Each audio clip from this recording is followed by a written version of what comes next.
कटे का आतंक।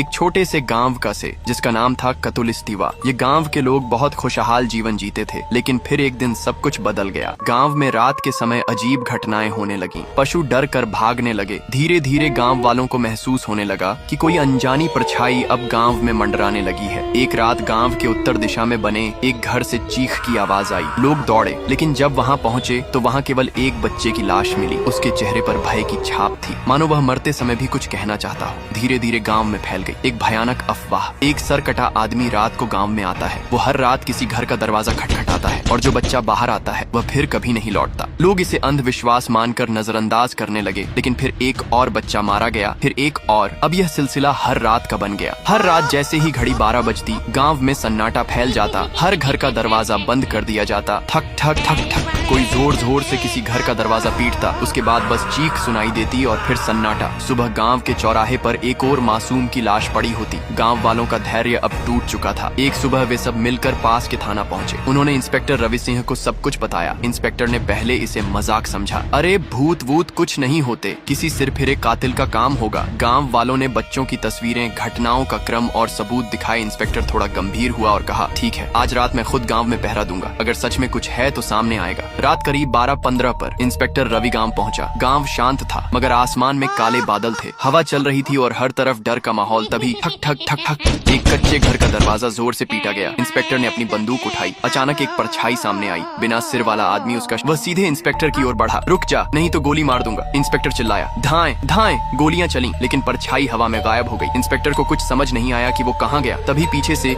एक झटका और इंस्पेक्टर की लाश जमीन पर गिर गई। सुबह इंस्पेक्टर की लाशें गांव के बीचों बीच रखी थी। अगली रात फिर वही दस्तक। इस बार शिकार बना आरव, 10 साल का एक मासूम बच्चा। वो जब किसी ने दरवाजा खटखटाया, शायद बाबा होंगे सोचकर, उसने दरवाजा खोला और फिर वही अंधेरा, वही कुल्हाड़ी, वही साया। सुबह आरव की लाश गांव के बीचों बीच रखी थी। आरव का एक बड़ा भाई था, नारुतो। वो शहर में पढ़ता था, लेकिन जब उसे भाई की मौत की खबर मिली तो वह रोते हुए गांव पहुंचा। भाई की हालत देखकर उसका दिल कांप गया। वो फूट फूट कर रोया, लेकिन फिर उसकी आंखों में आंसू नहीं, आग थी। वो आरव की कब्र पर गया, हाथ जोड़कर कहा, भाई मैं तुझे बचा नहीं पाया, पर अब मैं तुझे न्याय दिलाऊंगा। मैं उस सरकटे साए से बदला लेकर रहूंगा, चाहे मेरी जान ही क्यों न चली जाए। किया नारुतो सरकटे को मर पाएगा। उस देखने के लिए फॉलो कर कमेंट करो पार्ट